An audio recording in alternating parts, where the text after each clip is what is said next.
Hello everyone, so recently I was asked to make a Mickey Mouse style cake. This is the first time I have ever done anything like this, so a beginner is a very appropriate word to use. However, I'm so impressed with how it turned out, so in today's video I'm going to share with you some tips and tricks that I picked up along the way that helped me to end up with the end result. When it came to baking the cake, I used two 8-inch tins for the base of the cake and a 6-inch sphere for Mickey's head. And I put this all onto a 12-inch cake board. So the colours in which you'll need for the icing is white for his hands, eyes, and that's it, I think. Red for the bottom of the cake, yellow for the trimming around the cake, black for his head, eyes, nose, and peach for his face. When doing Mickey's ears, I use the top of a drinking glass. It's just a standard drinking glass, around 16 centimetres in diameter. That is to get the roundness for the ears, to get it perfect. I also did these 2 days before the cake was due, so that they had time to set. For his face and hands, I used a template that I found off the internet, which I will link.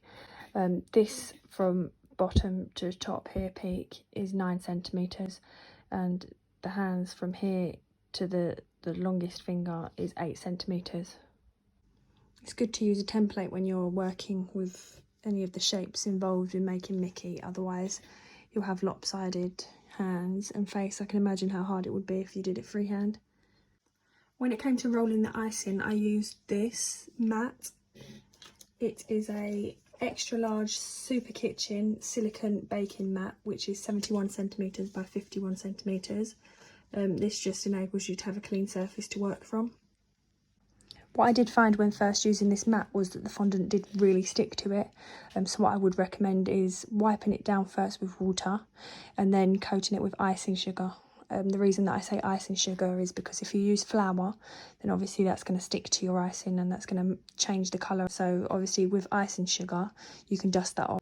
Another thing I did find is that if the fondant icing is sticking to your hands, then you can give them a coat of icing sugar as well.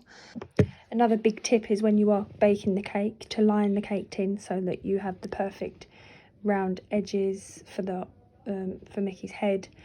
The flat surfaces for the base of the cake also, you need it as smooth as possible.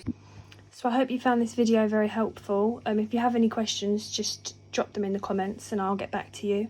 As I said at the beginning of the video, this was the first time I'd ever done anything like this, so I was really happy with the end result.